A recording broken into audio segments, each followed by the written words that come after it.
دوستوں دنیا میں دو ملک جب بھی آپس میں لڑتے ہیں تو اس کا امپیکٹ پوری دنیا پر پڑتا ہے. یہی وجہ ہے کہ آج ایران نے جو اسٹریٹجی اپنائی ہے، جو طریقہ کار اپنایا ہے، اس سے ایران نے نہ صرف یہ جنگ جو کہ ایک فوجی جنگ تھی، جو کہ ایک آرمی کی جنگ تھی، وہ نہ صرف ایک معاشی جنگ میں بدل چکی ہے بلکہ پوری دنیا اس سے امپیکٹ ہو رہی ہے. دوستوں کہا جاتا ہے کہ جب بھی آپ جنگ کریں تو اپنے دشمن کو ہمیشہ آپ یہ بتائیں کہ آپ اس سے کم ہیں. یعنی کہ اگر آپ کے پاس پاور زیادہ ہے تو آپ اس کو یہ شو کریں کہ آپ کے پاس پاور کم ہے، لیکن اگر آپ کے پاس پاور کم ہے تو آپ اس کو اس طرح شو کرائیں کہ آپ کے پاس پاور بہت زیادہ ہے، اور جو چیز آپ کے پاس ہے اس کو آپ چھپائیں. یعنی کہ اپنے دشمن کو اپنی پاور شو نہ کریں، ورنہ وہ اس کے مد مقابل آپ سے مقابلہ کرنے کے لیے کہیں نہ کہیں سے مدد لے سکتا ہے یا کہیں طریقے سے آپ کا انتظام کر سکتا ہے. اس لیے کہا جاتا ہے کہ ہمیشہ ایک قدم آگے رہنا ہی جنگ میں جو ہے کامیاب ہونے کی نشانی ہوتی ہے. ایران اس وقت دنیا میں، ظاہر سی بات ہے آپ کو پتہ ہے، پچھلے تقریباً 15-20 سالوں سے ایران پر سینکشنز لگی ہوئی ہیں، پابندیاں لگی ہوئی ہیں، اور ایران پوری دنیا میں کسی بھی ملک سے ٹریڈ نہیں کر سکتا.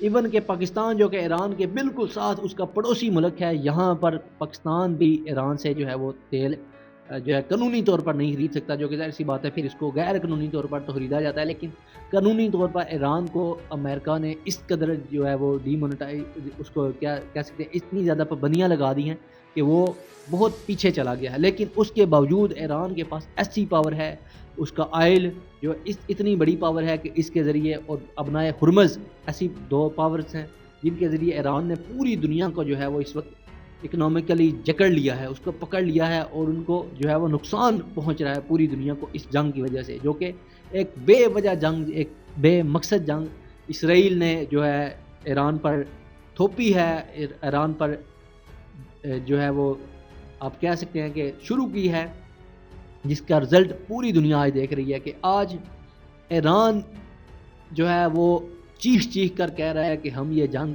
اگلے 10 سال بھی لڑ سکتے ہیں. 10 سال دوستو، 10 سال بہت بڑا عرصہ ہوتا ہے. ایران نے یہ دعویٰ کیا ہے کہ ایران اگلے 10 سال بھی یہ جنگ لڑ سکتا ہے، اور ایران نے پچھلے 20 سالوں سے اسی جنگ کی تیاری کی ہے. لیکن ادھر ہی امریکہ جو کہ اس جنگ میں بلا وجہ کود پڑا، صرف اور صرف اسرائیل کی وجہ سے، کیونکہ امریکہ کی یہ لوکیشن دوستو آپ کو پتہ ہے ایک ایسی لوکیشن ہے جہاں پہ ایران کا کوئی بھی میزائل امریکہ میں جا کے ہٹ نہیں کر سکتا، اور ایران امریکہ کو ہٹ کرنا بھی نہیں چاہتا. ایران کا مسئلہ صرف اور صرف کس کے ساتھ ہے؟ اسرائیل کے ساتھ ہے، کیونکہ اسرائیل کا یہ دعویٰ ہے کہ ایران جو ہے وہ اٹامک بم بنا رہا ہے، اٹامک پاور بنا رہا ہے، جو کہ آپ کو پتہ ہے پچھلے 7-8 مہینے پہلے جب ایران پر اسرائیل نے حملہ کیا، امریکہ نے حملہ کیا، تو تب بھی ان کا یہ دعویٰ تھا کہ جی ایران جو ہے بس 15-20 دنوں میں جو ہے وہ اٹامک پاور بن جائے گا، تو اس طرح ہو جائے گا، تو اس طرح ہو جائے گا. تو انہوں نے یہ کہہ کر حملہ کیا، پھر انہوں نے پوری دنیا کو بتایا کہ جی ہم نے جی ایران کی نیوکلیر فیسلٹیز تباہ کر دی ہیں، اور ایران اب جو ہے وہ بہت پیچھے چلا گیا ہے، نیوکلیر جو ویپنز بنانے میں بہت پیچھے چلا گیا ہے. لیکن اب دوبارہ پھر انہوں نے اسی وجہ کو بنیاد بنا کر دوبارہ ایران پر حملہ کیا، اور ایران کو دوبارہ انہوں نے تہران سٹی کو تقریباً آلموسٹ کہہ لیں گے انہوں نے بالکل سکریپر کر دیا ہے، ان کو برابر کر دیا، اتنا زیادہ انہوں نے نقصان پہنچایا، جو کہ کیپٹل ہے.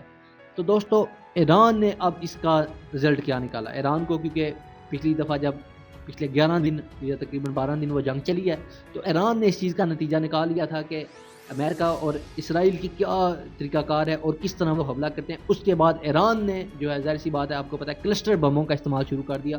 کلسٹر بم دوستو ویسے تو دنیا کے قانون میں ان کلسٹر بموں پر پابندی ہے کہ کسی بھی جنگ میں کلسٹر بم استعمال نہیں کیا جا سکتے. دوستو کلسٹر بم بیسیکلی ایک بہت بڑا میزائل ہوتا ہے. اس میزائل میں مختلف چھوٹے چھوٹے میزائل ہوتے ہیں، یا آپ ان کو بم کہہ سکتے ہیں، وہ ہوتے ہیں جو کہ جن کی تعداد 20 سے لے کے 80 تک 100 تک ہو سکتی ہے. تو یہ جب میزائل یہاں سے فائر کیا جاتا ہے، اور جب یہ اپنے ٹارگٹ کے اوپر پہنچنے والا ہوتا ہے، تو اسے 7-8 کلومیٹر پہلے یہ بم جو ہے وہ، یہ میزائل پھٹ جاتا ہے. اس میزائل کے پھٹنے سے اس میزائل میں سے 35 40 50 مطلب جتنے بھی میزائل انہوں نے اس کے اندر چھوٹے چھوٹے بم رکھے ہوتے ہیں یا میزائل رکھے ہوتے ہیں، وہ الگ ہو جاتے ہیں. وہ پھر مختلف جگہوں پر، یعنی کہ زیادہ ریڈیس پر حملہ کرتے ہیں. اس طرح دشمن کا زیادہ سے زیادہ جگہوں پر نقصان ہوتا ہے. اس سے یہ تو نہیں ہوتا کہ بہت بڑا نقصان ہو، لیکن پینک بہت زیادہ پھیل جاتا ہے. اور یہی کلسٹر بم جو ہے ایران اسرائیل کے خلاف استعمال کر رہا ہے. حالانکہ ان کلسٹر بموں پر پابندی ہے، لیکن دوستو ایران نے پہل نہیں کی، پہل اسرائیل نے کی ہے. اسرائیل نے جو ہے وہ اسرائیل اور امریکہ نے ایران میں سب سے پہلے اسکول پر جو ہے وہ نشانہ بنایا. اسکول میں بچیاں جو کہ 163 کے قریب یا اس سے بھی زیادہ ان کی تعداد ہے جو کہ اس اسکول میں شہید ہو گئی ہیں. تو ان بچیوں کو اسکول پر نشانہ بنایا, ٹھیک ہے, جو کہ اسکول یہ ہمیشہ سے یہ جنگوں کا اصول ہوتا ہے کہ اسکولوں پر, اسپتالوں پر, پھر اس کے بعد پیٹرول کے جو ذرائع ہیں, ٹھیک ہے, یعنی کہ ذخیرے, یعنی کہ پیٹرولیم وغیرہ, پھر اس کے بعد گیس کے ذخائر, پھر اس طرح جو بھی نیچرل مطلب جو چیزیں ہیں ان پہ حملہ نہیں کیا جاتا. صرف آرمی ٹو آرمی, یعنی کہ آرمی کے بیسز پہ حملہ کریں, وہ آرمی کے بیسز پہ حملہ کریں, آرمی کے ڈپو پہ حملہ کریں جہاں پہ آرمی کا سامان پڑا ہوتا ہے, یعنی کہ ایمونیشن وغیرہ, تو وہاں پہ حملہ کیا جا سکتا ہے. لیکن یہ دونوں ملک ہی جنگ کی جو ہے وہ کرتے آئے ہیں. لیکن امریکہ جو ہے, ظاہر سی بات ہے, امریکہ اور اسرائیل زیادہ اس کے جو ان رولز کو, جنگوں کے رولز کو توڑتے ہیں. اور پھر ظاہر سی بات ہے ایران نے اگر چھوٹا سے کاٹ دیا تو پھر کیا ہی ہو گیا. دوستو ابھی یہاں پہ صرف بات یہاں پہ نہیں رکتی. اب آئل کی پرائسز آپ کو پتہ ہے, جب منڈے کو مارکیٹس اوپن ہوئی ہیں تو آئل کی پرائس تقریباً $119 پر بیرل تک چلی گئی تھی. دوستو $119 پر بیرل, یہ وہی پرائس ہے جو کہ جب یوکرین کی جنگ شروع ہوئی تھی تو اس وقت یہ پرائس اتنی اوپر گئی تھی. اب دوبارہ یہ اوپر چلی گئی تھی, لیکن اب پھر کل رات کو جب ڈونلڈ ٹرمپ نے بیان دیا کہ یہ جنگ جو ہے وہ ایک ہم جیت چکے ہیں, تو ہماری طرف سے یہ جنگ تقریباً ختم ہے کیونکہ ہم نے ٹارگیٹ اچیو کر لیا ہے. ہم نے ان کی ملٹری کو جو ہے وہ کر دیا, ان کی نیوی کو جو ہے وہ ختم کر دیا ہے, ان کی جو کیا نام ہے اس کا, ان کے جنگی جہاز جو ہیں وہ ختم کر دیے ہیں, اور ان کے جو ہے لیڈر, سپریم لیڈر خامنائی صاحب کو بھی جو ہے وہ ختم کر دیا. تو اب ہم یہ جنگ جیت چکے ہیں. تو ادھر ہی ایک صحافی نے پوچھا کہ آپ کے وزیر دفاع تو کہہ رہے ہیں کہ جنگ ابھی شروع ہوئی ہے. تو پھر ادھر ظاہر سی بات ہے, ایک بندے کے پاس جب جواب نہیں ہوتا تو وہ پھر ادھر ادھر کی باتیں شروع کرنا کر دیتے ہیں. وہ مطلب انہوں نے پھر باتوں کو گول مٹول کر دیا ڈونلڈ ٹرمپ نے.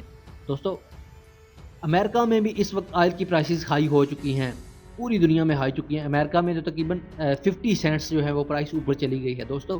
اور امریکہ میں آپ کو پتہ ہے جیسا کہ امریکہ میں اگر پرائس اوپر گئی ہیں تو اس کا یہاں سے آپ اندازہ لگا لیں کہ امریکہ کے پاس حالانکہ خود اتنے زیادہ تیل کے جو ہے اپنے ملک میں ہی ذخائر موجود ہیں, اس کے باوجود امریکہ میں بھی اس تیل کا جو ہے اور گیس کا جو ہے وہ امپیکٹ پڑا ہے. تو پوری دنیا میں اس کا امپیکٹ ہے دوستو. اگر اس پر ابھی بھی یہ جنگ بند نہ ہوئی تو اس کا مزید آگے امپیکٹ کیا ہوگا, یہ تو سوچنے سے بھی جو ہے وہ کافی زیادہ طبیعت خراب ہو جاتی ہے کہ کتنی خطرناک اور کتنی ورس سچویشن ہو سکتی ہے.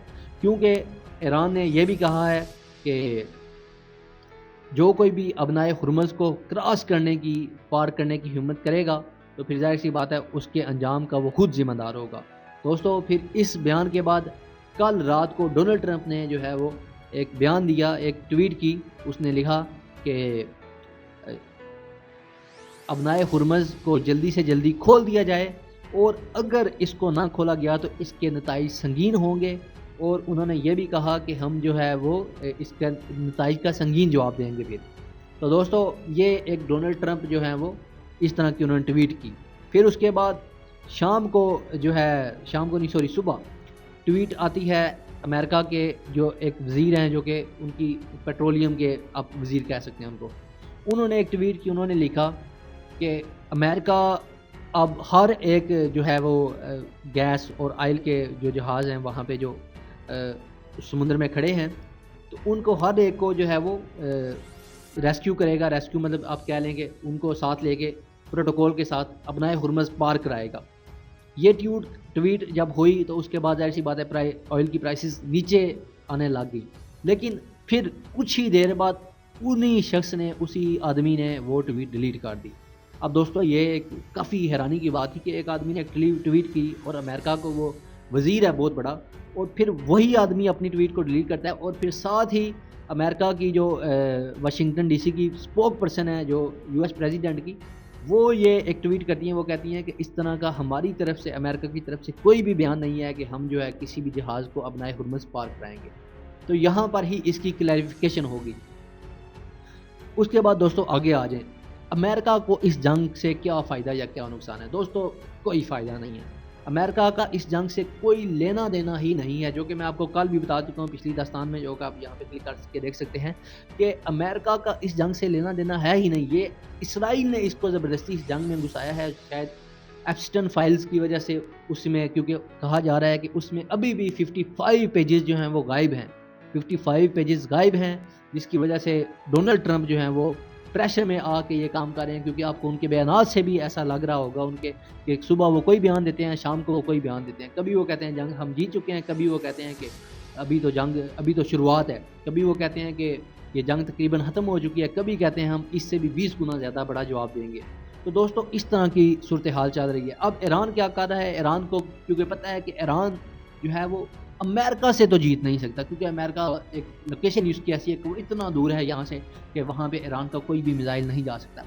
ہاں اسرائیل کا ایران جو ہے جتنا چاہے برکس نکال سکتا ہے، اسرائیل کو جو ہے وہ جتنا چاہے نقصان پہنچا سکتا ہے. لیکن کیا ہے کہ امریکہ جو ہے اسرائیل کو سپورٹ کرتا ہے، جس کی وجہ سے ظاہر سی بات ہے UAE، اس کے بعد سعودی عربیہ، پھر اس کے بعد کویت، پھر اس کے بعد قطر، پھر اس کے بعد دیگر ممالک میں جہاں جہاں پہ بھی امریکہ کے جو ریڈار سسٹم تھے یا جو بھی انٹرسیپٹرز تھے، ان سب کو وہ وہاں سے اسرائیل میں شفٹ کر رہے ہیں تاکہ اسرائیل کی حفاظت کی جا سکے، کیونکہ اسرائیل جو ہے امریکہ کا یہاں پہ بیبی ہے.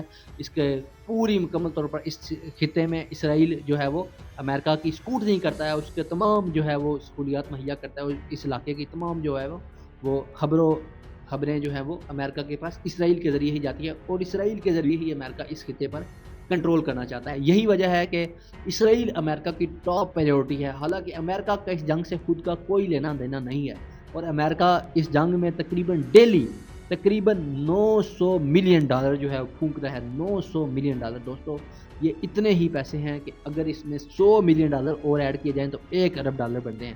آپ یہی کہہ لیں عام لفظوں میں کہ $1 ارب امریکہ ڈیلی کے اس جنگ میں پھونک رہا ہے. $1 ارب، اور یہ وہ پیسہ ہے جو امریکہ کے ٹیکس پیئرز کا پیسہ ہے دوستو، امریکہ کے ٹیکس پیئرز کا.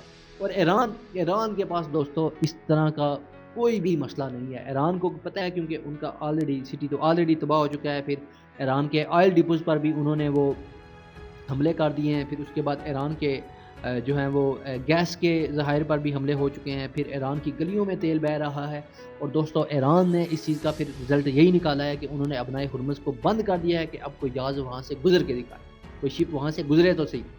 اس کی وجہ سے پوری دنیا میں امپیکٹ آ چکا ہے. پوری دنیا میں آئل کی پرائسز بڑھ چکی ہیں، اور آئل جو ہے آپ کو پتہ ہے ابھی آنے والے وقتوں میں اگر اللہ نہ کرے اگر یہ جنگ مزید لمبی ہوئی تو پھر آئل کی پرائسز اور اوپر چلی جائیں گی. اور آپ کو پتہ ہے آئل کی وجہ سے پوری دنیا کا جو نظام ہے وہ آئل کی وجہ سے ہی ہے، کیونکہ آئل جو ہے وہ جتنی بھی گاڑیاں جو آگے پیچھے چیزوں کو لے کے جاتی ہیں وہ آئل کے اوپر ہی ہیں. اور جب ان کی آئل کی پرائس بڑھے گی تو آٹومیٹک ہر چیز کی پرائس جو ہے وہ بڑھ جائے گی.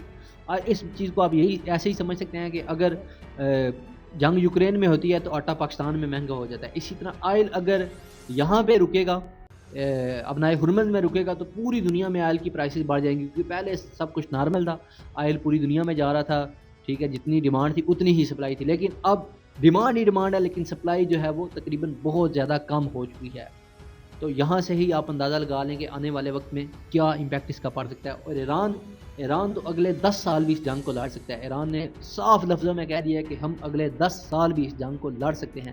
امریکہ نے کہا کہ ہماری طرف سے یہ جنگ ہم ختم کر رہے ہیں، لیکن ایران نے جواب دیا ہے کہ یہ جنگ آپ ختم نہیں کریں گے، یہ جنگ ہم ختم کریں گے، ہم فیصلہ کریں گے اس جنگ کو کب ختم کرنا ہے. دوستو یہی وجہ ہے کہ ایران نے یہ اسٹریٹجی اپنائی ہے کہ دشمن کو اگرچہ آپ ہرا نہیں سکتے، لیکن دشمن کو آپ جنگ میں ہرا نہیں سکتے، لیکن جنگ کو اس کے لیے اتنا مہنگا کر دو کہ وہ یہی بہتر سمجھے کہ اس کو اگر میں ہار جاتا تو زیادہ بہتر تھا بجائے اس کے کہ میں نے اس کو جنگ کو لڑا. اس بات کو آپ ایسے ہی سمجھ لیں کہ ایک بندے نے ایک کار لینی ہے، اس کار کی پرائس ہے 10 لاکھ، لیکن وہ بندہ جس بندے سے اس نے کار لینی ہے وہ بندہ اس کی پرائس کہتا ہے 20 لاکھ 30 لاکھ 40 لاکھ 50 لاکھ، کرتے کرتے 1 کروڑ پر لے جاتا ہے.